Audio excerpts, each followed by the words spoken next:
All right, folks, we're back for round two. Nope, 200%. Round two. Now, I've gotten some emails that you guys are concerned that half of this video was 50 minutes. How long is the second half going to be?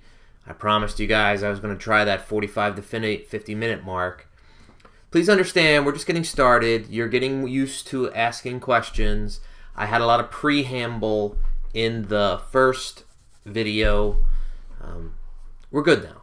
You'll see that last year, if you go back to my YouTube channel and you look at the semester as it progresses, the first one was the longest one of them all. So we're getting there. All right, let's answer some more questions. This one is about the Ultimate Marketing Machine.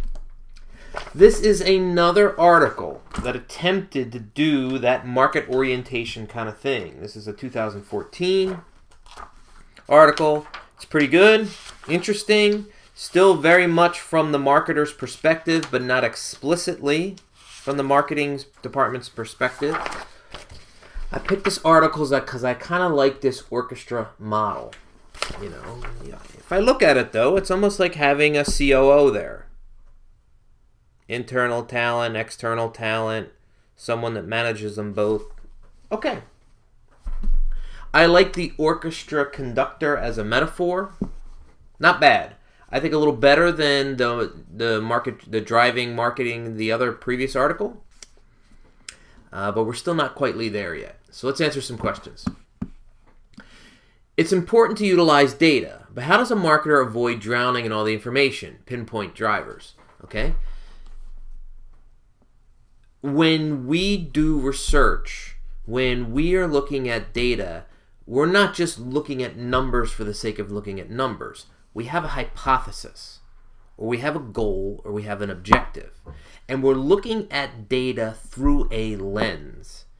You know, if you have 3 zettabytes of data, you cannot open up that kimono unless you know or have an idea or hypothesis or you're curious about something to start that. It's almost like saying, well, how do I get from Seton Hall to Boston? Well, you might have a general idea because you know it's kind of like northeast of us. But if you had a map, is there one way to get to Boston? No. There's about 3 or 4 good ways to get to Boston. But that map gives you the hypothesis to say, okay, this is the path towards that city. Well, this is the goal or this is the objective that I'm going into that 3 zettabytes of data to explore. That's how you avoid drowning. You need a goal. You need an objective. It can't be just complete exploratory. All right. That said, we're going to talk about analytics later in the semester. And if you have Watson, Watson can look at things without having a general hypothesis. But that's something else. For product service, what is general order of importance? Functional, emotional, societal benefits. For a product or service, what's the most important? You know, we're also missing cultural there. You know, some people have only an emotional attachment. Some people have a utilitarian or a functional attachment. We cannot rank these as per everyone or a particular person. We're going to talk about segments of one very soon.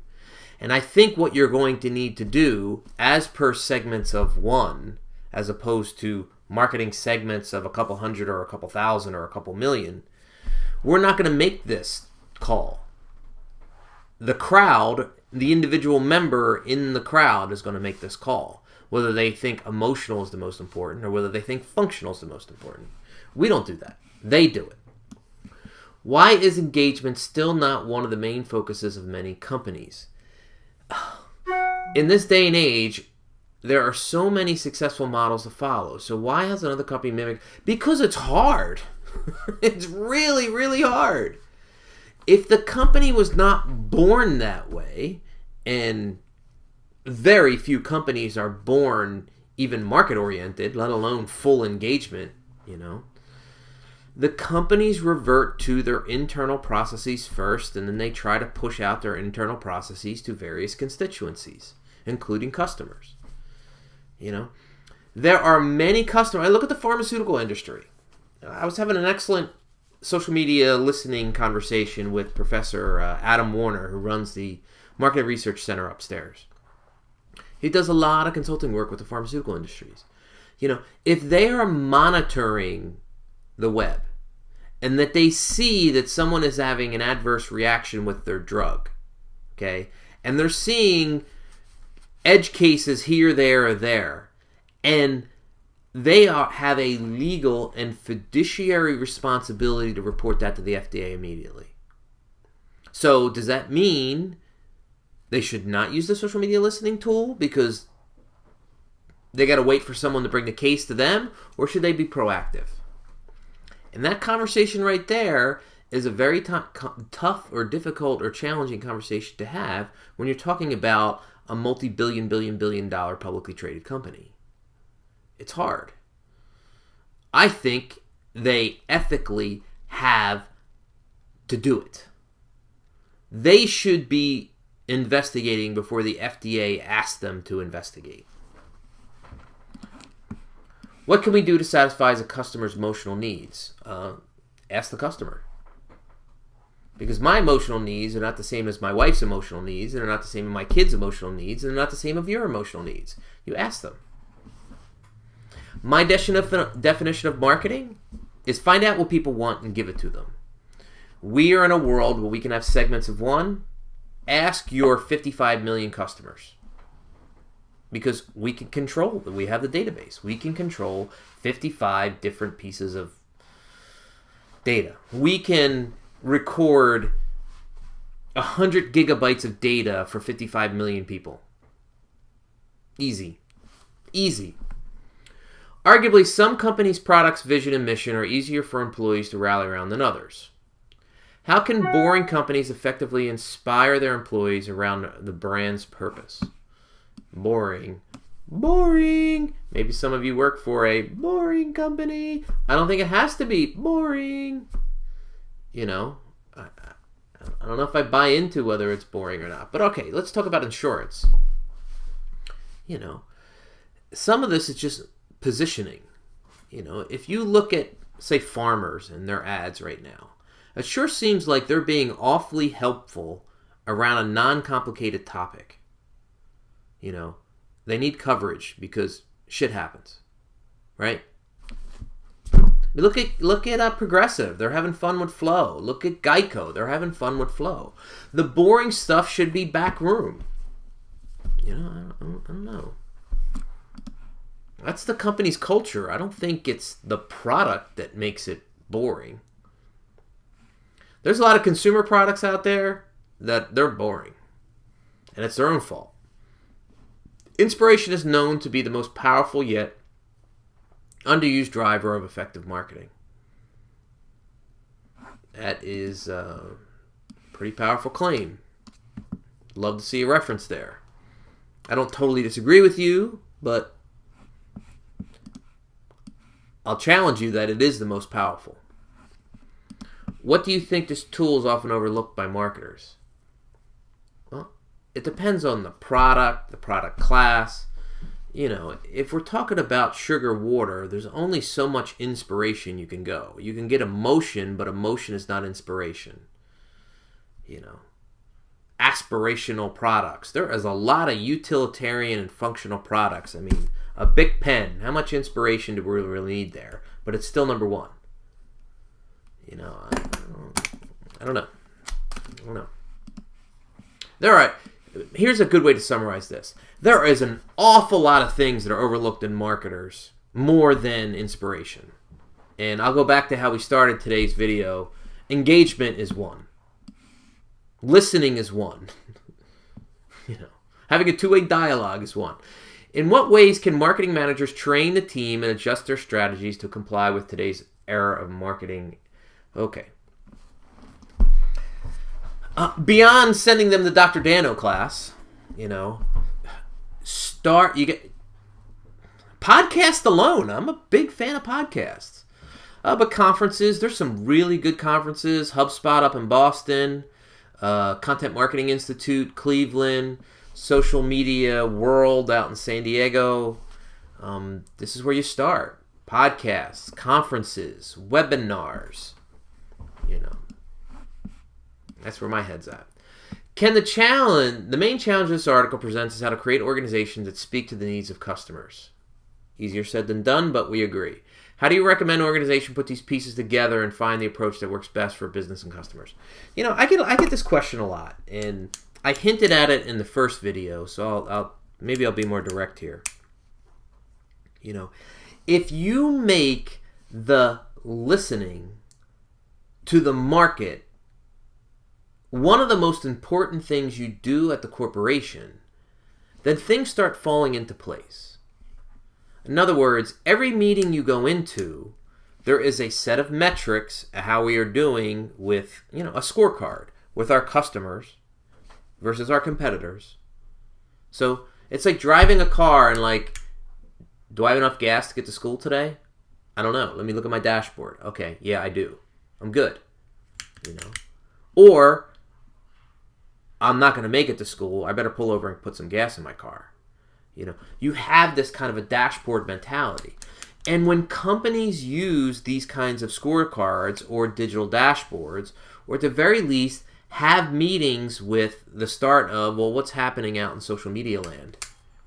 I.e., this is the most common tag cloud analysis of the last 3 days of both our brand name, our company name, and our competitors in these key industries. So how we doing?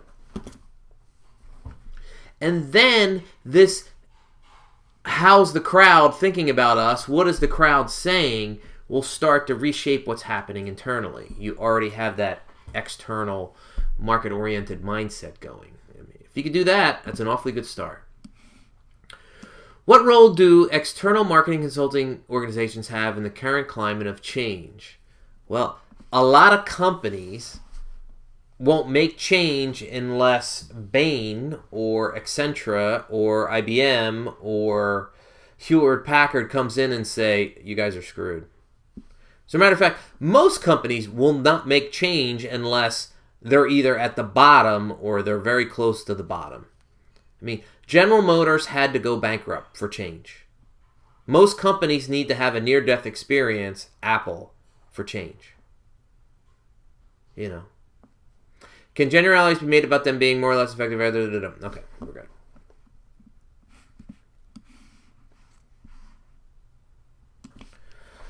The approach to finish that, external consulting firms can help. They can help.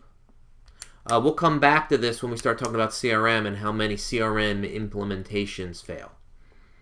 The approaches described, multiple task force, categories, markets, seem to imply that large investment is required. Is this true? Is the investment of a larger than traditional marketing? It depends on what you say the investment is. Are we talking about marketing dollars or are we talking about marketing personnel? What considerations does this play? Is the reason why many companies not employing them resistance to cost, something like that? If you want to talk about traditional marketing personnel, whether you want to say that that's in a traditional sense or not, the number of employees in corporations that are doing marketing functions are growing rapidly because of everything this course is about. We are in a bottom-up world. We are monitoring, using, employing social and digital more than anything else. We're having multiple conversations with customers. This is all happening closer to the marketing space than not. Whether you want to call them marketing people, whether you want to call them customer service people, I don't care what you want to call them. Is this an investment? Sure. But can you maintain margins? I hope so. Is the size of an organization too challenging to manage if it operates with many customer segments for one marketing division? It depends. I don't think it could be too challenging. What I like a little bit about this article is they kind of organize, with this orchestra model, they organize a little bit closer to what I was advocating in the first video, which is around goals and objectives rather than functions or products or divisions. What does it mean that structure must follow strategy? Okay, this is a great example. So structure of an organization. Let's talk about salespeople. So there's a national sales manager, there's a Northeast region person, there's a Southeast region, there's an upper Midwest, there's a lower Central South, and then there's a West Coast individual. So there's all these salespeople, right? But somehow or another, the Northeast region individual is a monster when it comes to social and digital. And she is getting lead after lead after lead. And guess what? All these leads that she's getting, which are all with type A clients, are outside her region. Ooh. So this puts her in a bind and her sales manager in a bind. So if the structure puts a geographical block on what she can or cannot do, then, oh boy. If we look at this model, or we look at the model from this article, you need to have a particular organizational structure to pull this off. And it can't be a product structure. It can't be a geographical structure. Is the capability to track activity potentially dangerous because it can be misleading? That's really interesting. And I'll summarize it down into one sentence. It sounds very basic, but it is very true. The data is not misleading. The interpretation of the data is misleading. The data is facts. The data are facts. It's the interpretation of those facts is what could be misleading. Can customization lead to lower cost? I think so, without question. Amazon has substantially lower marketing costs because they spend the majority of their marketing dollars advertising to existing customers. In the past decade, what marketers do to engage customers that has changed beyond recognition? Do you believe this will forever be true and marketers will continue to change their strategies?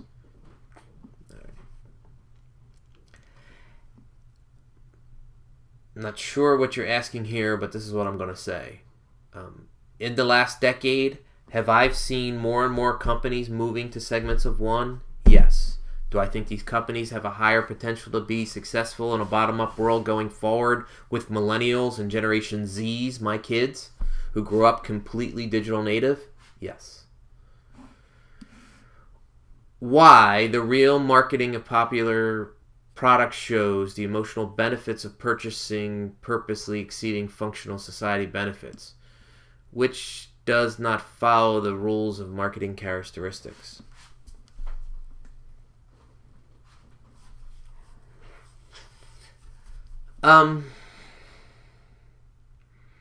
So why are we marketing more emotional over functional? And, why are we not just doing FAB, FAB, FAB, features, advantage, benefit, feature, advantage, benefit, feature, advantage, benefit, An appeal to emotion, if you have a 15-second ad or a 30-second ad, is easier to reach someone than a functional or utilitarian way. How about that? Why must marketers be done by everyone from IT to store clerks? Why can't it be left to the marketers? All right. In a market-oriented world, I don't have silos. I don't have a marketing department. I don't have an IT department, and I don't have a store clerk department either. Okay. So I'll change the last of this is why can't it be left to the marketers? Well, the corporation's on the hook for surviving. Figure it out. Do smaller firms have the luxury of designing different people for these roles, or should they recruit jacks of all trades? Well, just think about what I just said in the previous question. Smaller firms have an advantage because everybody's in the same building, everybody probably face-to-face, everybody probably does more than one job, everybody talks to each other more frequently, so feels much more like a team. You all know each other firsthand. You have a history with each other. There's probably been enough projects over the last 18 to 24 months that you probably worked on a project with pretty much everybody in the company. That's why a lot of smaller firms can move faster than a lumbering giant. That's why a lot of firms can change strategy quicker than a lumber giants. There's less bureaucracy in a smaller firm than a lumbering giant. I don't know if it, I understand what you're saying here with jack of all trades, but I think there's just a little more than that. In an effort to have a competitive edge, companies put the extra effort to get to know the customer and offer personalization deals by monitoring customer shopping behaviors. But is this constant surveillance fair to the customer? Ooh, all right. There is no question that we're going to have multiple ethical conversations around the monitoring, surveillance, the data, etc., etc., etc. In my head, it all comes down to opting in. Now, in Europe, which has much more stronger legal and ethical rules around this, the default is you must opt in. In the United States, the default is you must find a way to opt out if you can find it. Different. But I am very much in the spirit that I have no problem with one-to-one and constant surveillance, provided that the customer wanted it and they opted in. If they don't opt in, then you shouldn't do it. CRM only works for customers who want the CRM. You need to tell them what's in it for them to do the CRM, to be part of the program. Not everyone needs a loyalty card. But if you can provide your customers benefits over and above what they think they could get out of a free loyalty card, then guess what? They opt in. That's fine with me. What values and goals guide our brand strategy? Okay. We're going to do 2 entire weeks on branding. And we're going to do 2 entire weeks on my view of branding in a bottom-up world. Please forgive me for tabling this, but I'm tabling it. Why is inspiration so effective for marketing? High engagement is okay. This is the same question we got earlier. How do you measure brand engagement? Okay. We need to measure. Okay. You need to define what your firm thinks is engagement. Is it just mention? Is it two-way? We have to define what we believe engagement is. Is engagement only when someone outside your corporation, an actual customer, does positive word of mouth to someone in their social network? Is that brand engagement? Define what you think or what you want brand engagement to be, and we can go for there. There's probably a 3-digit number of different measures for brand engagement. Brand mention could be one of them. Very basic, but how many times did someone say Katy Perry on Twitter today? What are the components in conducting a successful marketing strategy in the digital age? All right. I don't know about components. I don't know what you want to define as successful. This is a rather broad category, rather broad question. But let's just say, how am I doing compared to my previous behavior at this corporation with this brand or this company? What does my balance sheet look like? What does my market share look like? And how am I comparing to both the industry average and my direct competitors? How's that sound? What are some of the new roles and responsibilities that have now been created in terms of marketing in the new global world? Another very broad question here, and I think I probably said enough around this that we're good. But when we talk about segments of one, whether that one is in Philadelphia, whether that one is in South Orange, or whether that one is in Jakarta, Indonesia, okay? Obviously, the what's in it for me in Philadelphia is different than the what's in it for me in South Orange, i.e. if there were 2 different customers. And again, that would be different for someone in Indonesia. But we have the ability to have relationships and record the knowledge to a very fine detail to someone's individual preferences. Why don't some organizations feel the need for using marketing technologies? Because they're old school, top down, and they haven't listened to me yet. I haven't reached them yet. Someday, but not yet. Is it too costly for organizations, training costs and other, to use advanced marketing tools? No, no, no, no, no. Instead of hiring the person you were going to hire one of my students. There we go. No, it's not. My undergrads are coming out and are pretty solid. They really are.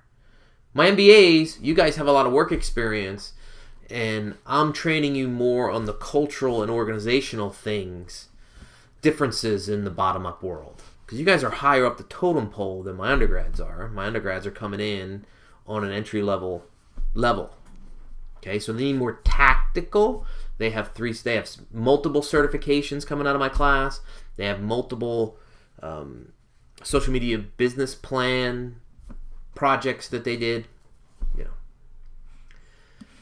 In the past decade, what marketers do engage customers has changed beyond recognition. Do you believe this will be forever true and marketers will continue to change their strategies? Marketers have always continued to change their strategies because consumer behavior and customers constantly change. Sometimes they're very reactive and they're like the fifth or sixth company in their industry that changed, but they're going to change. It happens. It happens. But what I feel is if you're market oriented, you're ahead of the curve, you can find the new customer populations. We've had this traditional marketing class. It's introduction, growth, maturity, decline. Well, traditional retailing is in decline. Absolutely, positively in decline. Look at the square footage of a Macy's. Think about how much inventory is on that floor.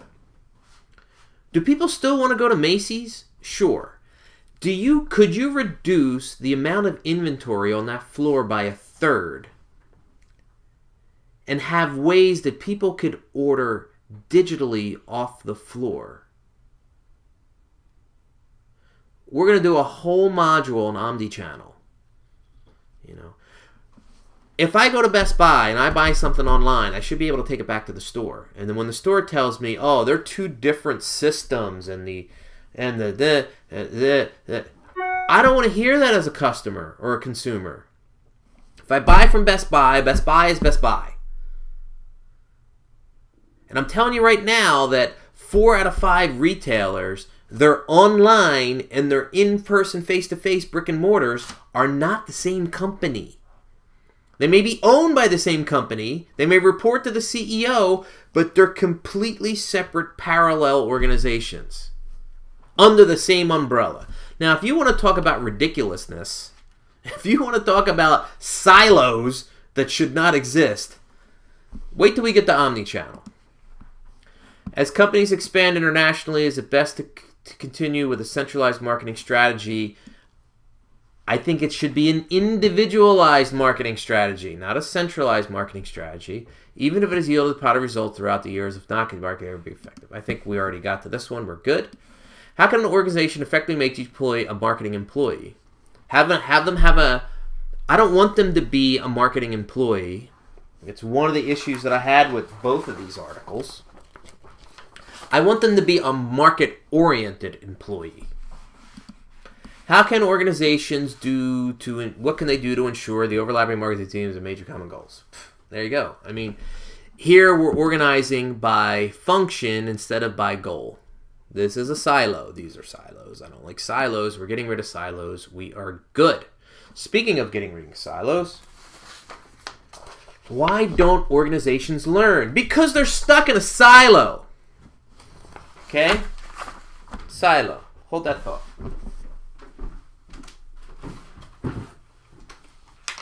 No, these are not silos. What are some examples of a fixed or a growth mindset? All right. You're going to quickly learn that I cannot do one of these webinars without eventually pulling some books out.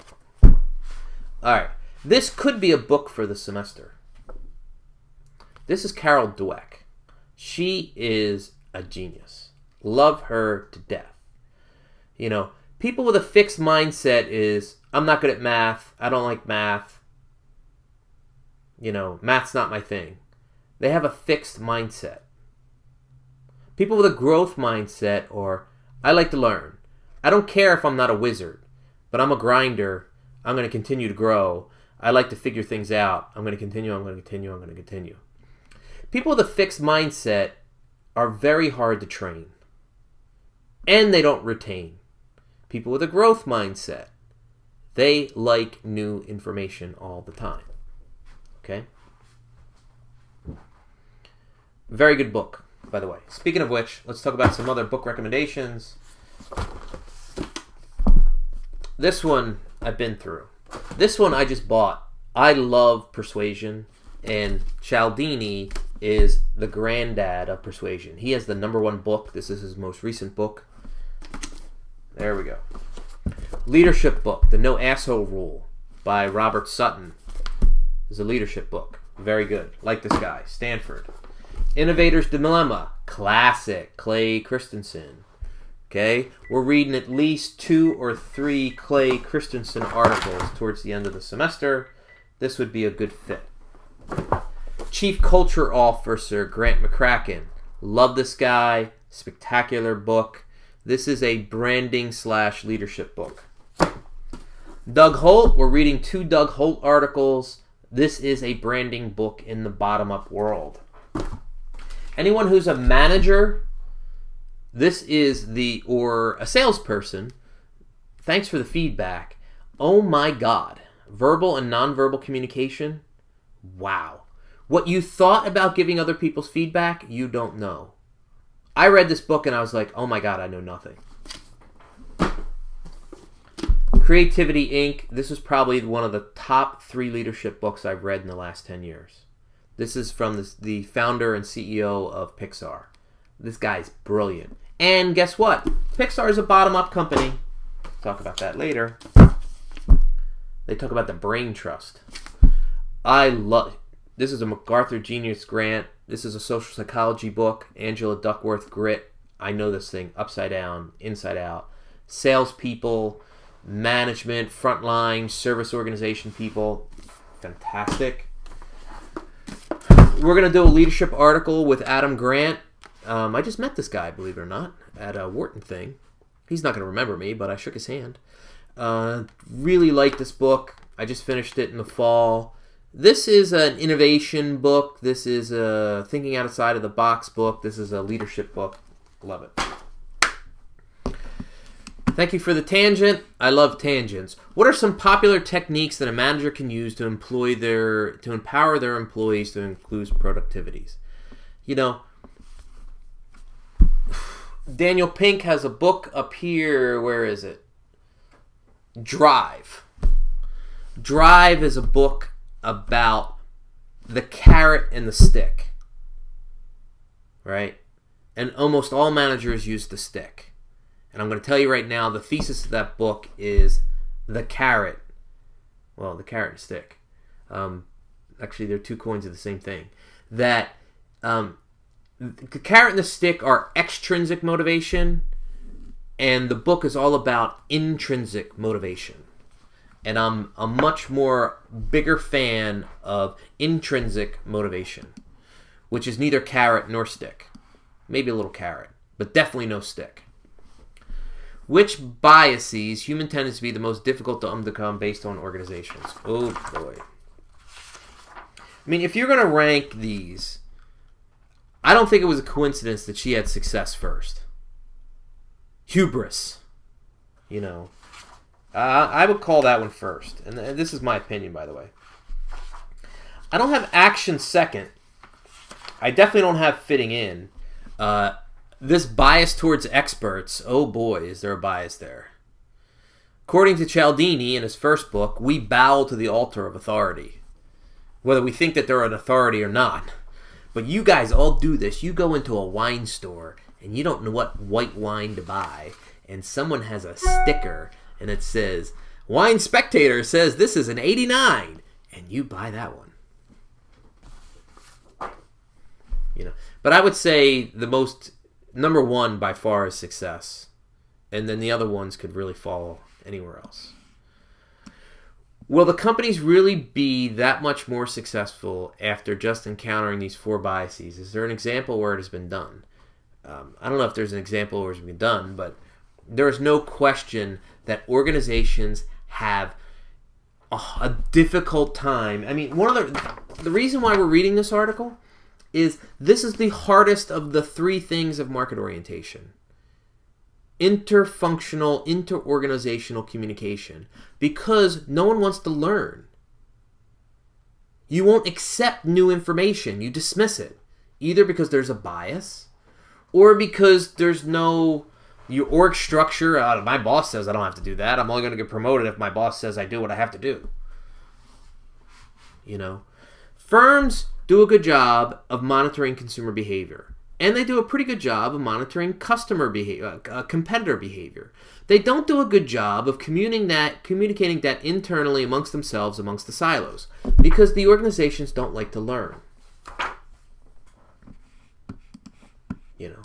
There are more companies, find market-oriented companies, which, speaking of market-oriented companies, yesterday I mentioned creative destruction. I didn't really give you any reference to that. So I'll include this link. I wrote this article in 2011, and at the time when Steve Ballmer was still the CEO of Microsoft, they were very internally focused. So I said Microsoft was not market-oriented, and Microsoft never did creative destruction. But Gillette does it all the time. Apple does it all the time. Other companies do it awfully lot. When you have the number 1 product on the market, Gillette, and you have double-digit market share over the number 2 competitor, yet you create something that is superior to the existing product on the marketplace, that takes some guts. Apple had the number 1 MP3 player on the marketplace, the iPod Mini, right? And guess what? They killed it. They killed it because they came up with something that was 4 times better. How do you keep customers away from catching you? You constantly stay ahead of them. It's called creative destruction. I'll send this link to you guys. Silos, ego. There are a lot of things that prevent organizations from learning. I tell you, more than anything else, when we talk about training, I think this is a question down here too, but I'll answer it now. Most organizations train, and there's never a follow-up after that training. So there's no learning that happens. Can you guys read a chapter and expect to really get it after just reading it once, without discussing it in class, without discussing it with your teammates, without doing something with it, without studying for an exam? No. Yeah, companies think that sending you on an offsite down to Tampa so you can play golf a little bit, and then you do 15 hours of training on, something. But then there's no follow-up to that of all the information that you learned down in Tampa. You just got to go. Tampa's nice. I lived there for 5 years. But guess what? Not helpful in learning. American and European companies have drastically differed in their approaches when it comes to offering benefits. I agree. More and more American companies are slowly adopting these practices. Well, some. Not more and more. Some. And they're predominantly only in the tech sector. Do you think social media caused this transition, or do you think society will eventually progress in this manner on its own? I am hopeful that the current millennials will ask and demand different things from the corporations it works for. I know for a fact that Wall Street and the financial industry is struggling right now. They are not getting top talent. Because top talent does not want to go to a Goldman Sachs culture. They do not. Well, Why should I go do that and dress that way and act that way when I can go work for this tech firm and wear jeans and have flexible hours and get paternity leave? You know, they are struggling. And at the same time, Goldman Sachs doesn't know it, but they have an entire generation, millennials, and Z's under them, that are never going to come to them. JP Morgan Chase, they're going to go to Wealthfront. They're going to go to SoFi. They're going to go to something more like that. Rocket Mortgage. They're going to go to a bottom-up Web 2.0 financial firm. And they're not going to go to Montgomery Scott. They're going to do E-Trade. They're in trouble. They got to change. Now that artificial intelligence facilitates many employee jobs, do you think that a reliance on a technology will eventually become another reason why organizations do not learn?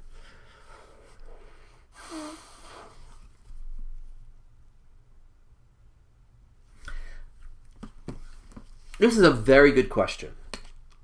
Meaning, I don't have a very good answer for you. Meaning, it's something when we get to the algorithms we're going to talk more about. Meaning, I'm not anti-AI. I'm actually a big fan of AI.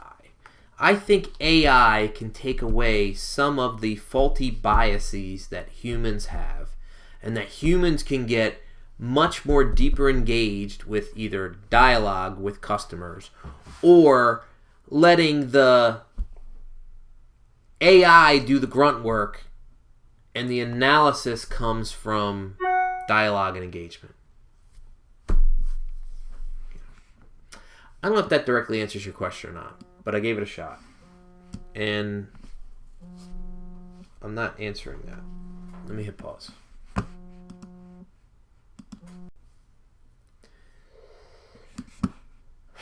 I understand we see a trend now where millennial mindsets clash with Gen X and baby boomers. Absolutely. However, once millennials and Gen Zs are the majority of the workforce, do you believe larger corporations will remain strictly hierarchical? No. I really don't.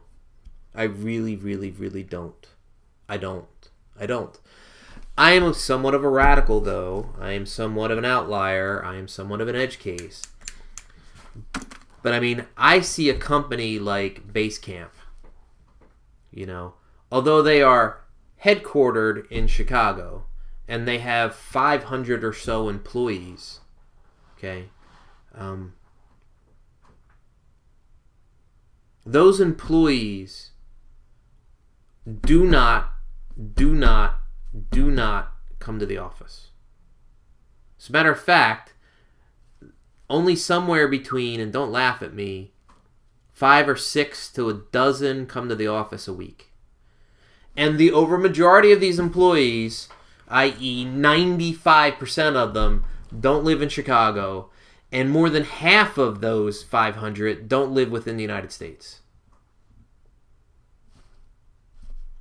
I think Basecamp is closer to what is going to happen than not. You know, we have company like Google, which is not a traditional top-down company, but still has a traditional top-down company format. There is a corporate headquarters. Granted, it's lavish, and you get massages and nap pods and meeting bicycles and all this other neat, cool stuff. But it's still an office. I think, and I believe, that due to cost, that the traditional office is going to, the importance of coming to the office every day. Can I see you going to the office twice a week, once a week? You know, yeah. Can I see you going to the office maybe a third of the month? Yeah. You'll get more work done if you don't have to commute an hour and a half to get into the office. I'm just saying. One of the more... Did I answer? One of the 4 main biases identified by the author, success, action, fit, and experts, is the one that's more impactful and critical than the other. All right, kind of really got to that one already. It Is compensation based on performance output better than straight salary? It depends, it depends, it depends, it depends. And this is coming from a professor whose first academic love and research is the professional selling and sales management area. So one of my best buddies does nothing but performance research. I do majority turnover research. I really like turnover and studying that. There is all kinds of arguments here. There's no one is better than the other, and it depends on the situation. New employee, seasoned employee with, this is the frontline salesperson that's brand new. This is someone who's already been promoted 3 or 4 times in the sales rank, and they are more... They have like one individual particular client, and their idea is just to have, a relationship with this one, one of the 2 or 3 or 4 most important clients of the entire firm. It depends. It's different. Is it better to have an employee that does not engage with an organization's goal, is poor influence on other, performs well, and okay. No. I don't care if in your baseball lineup, the guy who hits number 5 hits 30 home runs and drives in 100 runs, but he's a cancer. Okay? I would trade that guy. I want a team. And in the bottom-up world, when crowd is the way to go, I want a team. I'm all about the crowd. I'm all about the group. What kinds of questions should a hiring manager ask a candidate to determine how open a candidate is to learning? Ooh, what kind of questions? That'd be really good. In the fixed mindset, there are rubrics. I've used scales, and it kind of goes like this. Does an employee take responsibility for something that happened? Did they say my bad, or is it always someone else's fault? Okay. Do they have an internal versus an external orientation? If they have an external orientation, like it's never my fault, it's the conditions, it's the client, it's their problem, so-and-so didn't get the stuff to me, they have a fixed mindset. If someone is able to be introspective, if someone is curious, ooh, there you go. Here's another book for you. This is a wonderful. If you're a parent, this is a wonderful book for you, for your kids. Wonderful book. I think curiosity could be the number one thing, And he didn't have scales in this book, but there's certainly enough questions to probe. Continuous learning happens for people that are curious. What type of leader best serves a company? This is not a good question. I am sorry. I'm sorry. We're going to do a whole thing on leadership. I'm not going to table this one now. We're going to do a whole, but I'm going to answer this question and you're not going to like it. It depends. It depends. And we're going to look at different leadership models. And the leader of a bottom-up firm needs to have different skill sets than the leader of a top-down firm. And the leader of a firm in crisis needs to have different skill sets than a firm that's 20 or 30 points ahead in market share compared to number 2 that has no competitors or is basically a monopoly. It depends. It really depends. Out of the 4, which biases would be most critical to an organization? I already answered this one. The article discusses how many expert recommendations are implemented by employees and are unable to learn because experts fix their mistakes. That's interesting. If the organization allows employees to do their own problems, wouldn't it cause employees to incorrectly solve their problem? Now, look, I don't have a problem with the experts coming in and fixing, but they should also be coming in and teaching. Does the company have the bandwidth, time, energy, money to allow their employees to flounder around until they get it right? Or is competitors in the marketplace going to pass everyone before your company gets it? Ooh. If you're externally toward the market, you can't let customer behavior and competitor behavior outpace you. because then you'll fall behind. So I'm okay with the experts coming in, but they better teach as well as fix. From experience, I know that if I take breaks and my minds take off the task at hand, it's hard to get back on focus. If an employee builds breaks into the schedule reflective of the workday, when this result in an unproductive environment? You have to take breaks. You cognitively can't do good work over a long period of time. You can't. You may think you can, but you can't. And when you get a chance, go to Wikipedia and look up the word Pomodoro, which in Italian means tomato. And it's just because the Italian management professor had the kitchen timer of a tomato, and that's why he called it a Pomodoro. But it's 25 minutes on, 5-minute break. 25 minutes on, 5-minute break. 25 minutes on, 5-minute break. Every 3 cycles of that, you get a 15-minute break. Then you start over. And when you're in a 25-minute cycle of a Pomodoro, you can't do anything other than the task you're supposed to do during those 25 minutes. There's no email, there's no Twitter, there's no phone calls, there's no nothing. There's no conversations with employees. For 25 minutes, don't talk to me. If you try that, you will be more productive, and you will get 10 minutes of break every hour. How can we balance and differentiate the innovation and learning from failure? Well, why do you need to balance it? You know, the most incredible learning you get can come from failure. And I have an incredible leadership book, and I don't see it quickly, by Warren Bennis, and it's called, what's it called?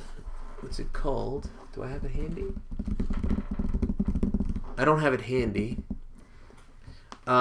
Geeks and Geezers is what it's called. And basically, the difference between geeks and geezers was not all that extreme. At least that's not what his central thesis was. But every one of the leaders, whether you were a geek or a geezer, had a monster failure at some point in your career, and you recovered from it. How do we look at data analytically, but also take risks on new project with less data to back them up? Okay, that's a fantastic question. So think about it as we have to do these things because the data tells us we have to do it. And given our customers and competitors, we definitely have to do it. But you know something? The marketplace is not here yet. But let's have something else that we're looking ahead, that we're taking a risk. And we have a feeling the market's going there. We're not completely alienate our base yet, but why not take a flyer on where we think the marketplace is heading? Okay, does this sound familiar? It's called creative destruction. So many firms wait way too long to try to get into where the market is going. And we could just look at the cell phone marketplace, right? In 2007, when this device came out, right? Neither Samsung, none of the Android, the entire cell phone marketplace was Nokia, BlackBerry, Microsoft even had like 20% of the marketplace. Palm Trio was there. Motorola. None of those companies took the radical leap to a computer in your pocket, a touchscreen interface, and an app ecosystem until it was way too late. I mean, Microsoft, 2007, they blew it off. Microsoft, 2008, they blew it off. Microsoft, 2009, they blew it off. Microsoft, 2010, they blew it off. We could say the same thing for RIM and BlackBerry. BlackBerry had 56% market share in 2007. By 2011, they had single-digit market share. They did not take a flyer. At 2007 or 2008, even 2009, they didn't make a decision to do something until 2010. It took them until 2012 for it to hit the marketplace, and they missed badly. So they ended up buying... this was Microsoft. Microsoft ended up buying Nokia for $8 billion and still never got anything out of it. Is it possible for a company to have training overload mentality? Yes. Especially when you don't integrate that new knowledge into what people do on a day-to-day basis. How can a company influence employees to adapt to a growth mentality? Well, you can hire for a growth mentality, but you also can reward for a growth mentality. Both extrinsically, carrot stick, or intrinsically, recognition. How can an organization better create an environment in which people are okay with trying new things and don't get apprehended for trying something new? Well, it's a cultural thing. Most organizations usually do the something new thing on the down low, as a skunk works, because they know they're not going to get approval for something. So a bunch of people do something on the side, and they either end up rolling it out into the company or leaving the company and doing it on their own. And that's exactly what happens. How do companies maintain a balance between relying on expertise with biases while enable growth at the same time? I think I answered that question. What is a good growth strategy that an organization can utilize when determining what norms to keep and what to throw away in order to grow? I'm very much in, I'm going to say it again.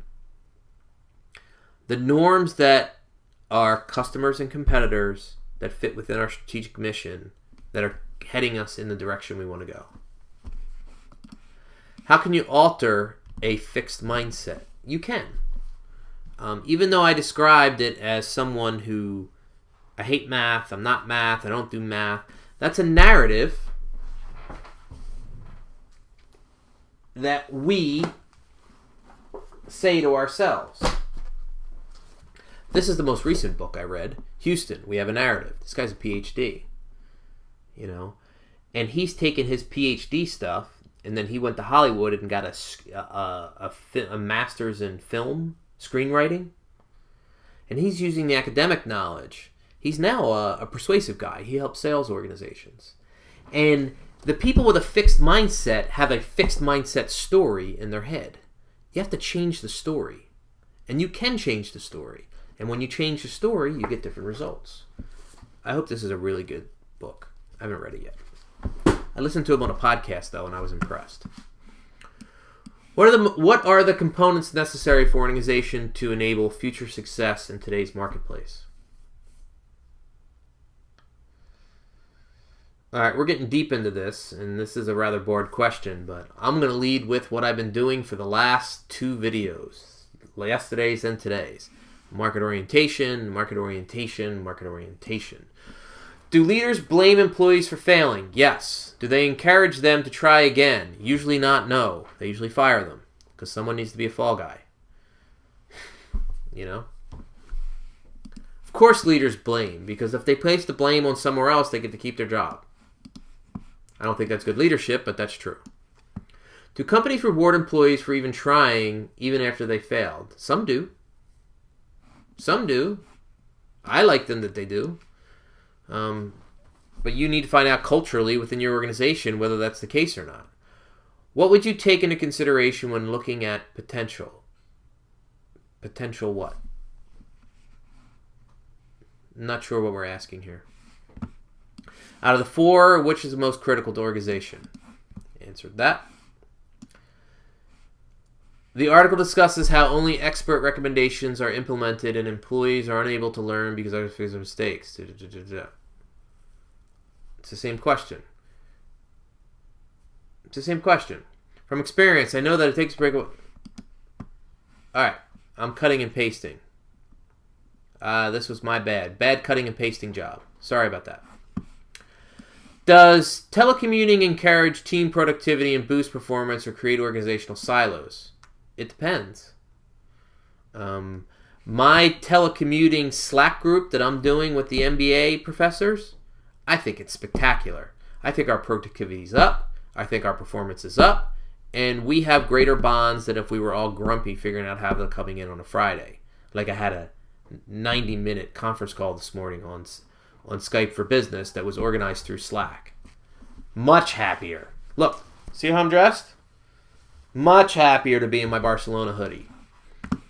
What is the biggest challenge of them all? You can't ask this general of a question, class. This is too general. Really, seriously. What would you take into consideration when looking at potential? Is the side of a company can be reason to restrict their learning or innovation process? Giant one can be lost a lot of money. Time to restart and encourage. The whole team, especially one kind of rank high. I don't know what we're asking here. Is the size of a company can be a reason to restrict the learning or innovation process? No. I don't think company size is a function of learning fixed or no. It's the culture within the organization. Google's awfully big. Facebook's getting bigger. Those are both learning companies. I mean, Google does not make a decision, granted they're engineers, without data. They will not have a meeting unless the data's there. Okay. Is it possible to give every employee in an organization different experiences without wasting vast amounts of resources? Well, every employee is a different person, therefore they have all different experiences. I don't have a problem with training out the wazoo, especially when you can do it efficiently, asynchronously with webinars. I mean, why not? Why not? Why don't you pay the employee, pay for them to have lunch once a week, and every week they get a different webinar while they're eating? I mean, is that big of a deal? Have 52 different webinars a year? Sure, do it. Why not? All right, I did have some bonus questions. I'm going to do these quickly. I have no problem if you guys read the bonus or optional articles and you have questions. So let me do these real quick. There's only a couple. With all the competing priorities around spending budgets, why would a company choose to employ a CMO when they're only getting on average about 15% return on the investment? I love the idea of a CMO, but most CMOs that exist out there are exactly what this article are talking about. And they do get fired pretty quickly because most CMOs come in and they don't have a bottom-up approach. They have a top-down approach, and the CMO can only do so much. What is the most valuable position, C-suite position you can have? That would be the CEO position.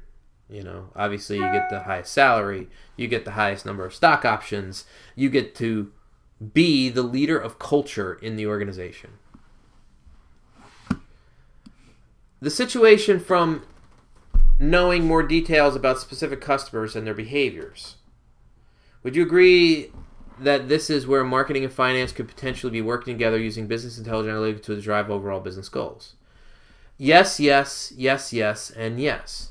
Wait till we get to the toolkit articles in the CRM modules where you can calculate. I will give you the formulas. You can use your own customer data at work. It'd be awesome. So this was the original Building a Learning Organization article. This is the more recent version of Building a Learning Organization article. We can't have MO without learning. People who don't want to learn will ignore the external market. They don't want change. How does a public company balance street expectations on growth with risk-taking based on experiments and learning as it is good? Okay, when we're talking about the balance sheet expectations or Wall Street expectations, I have a very, very difficult time with Wall Street. I am a marketing professor. Wall Street is not my most fascinating conversation or passion, and it really bugs the bejesus of me that many, many corporations, I mean, the way we talk about Apple now was the way we talked about Dell when I was getting my MBA. It was a long time ago. Gray hair. Okay? But Dell was the top of the game. Dell was amazing for a good 8, 10, 11, maybe 12 years.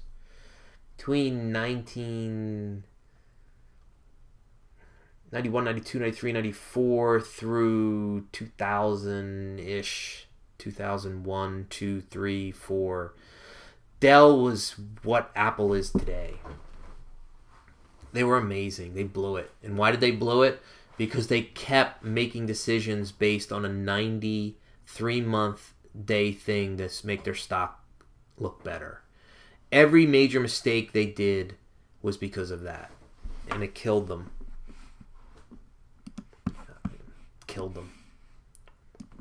You know, I would love for there to be a publicly traded company that did not pander to Wall Street. And I know that's practically impossible and almost an oxymoron. But literally do the bare minimum. Do not have earnings calls. Never have an earnings call. It's just a press release. You know? Why waste the company's time preparing for an earnings call? Now, I know that if you don't prepare for an earnings call and your stock takes a 10% dip, you could lose $200 million in marketing cap. You know, I understand the complexities here, but, you know,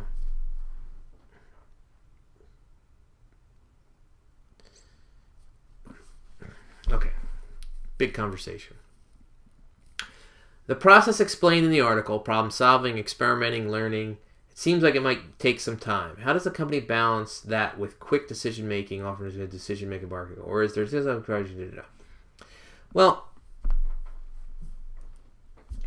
what happens is there are tactical decisions and there's a long-term strategy. You know, these are tactical, right? The decision-driven, you have a long-term goal that you're moving towards. And the only way you get to that goal, you know, like you get to the moon by 9 years of planning and 15,000 tactical decisions. Some of them complete failures. A lot of them complete failures. They have to contribute to the longer-term strategic growth. Whose responsibility would it be to an employee who applies recent learnings to their current job? The employer, both.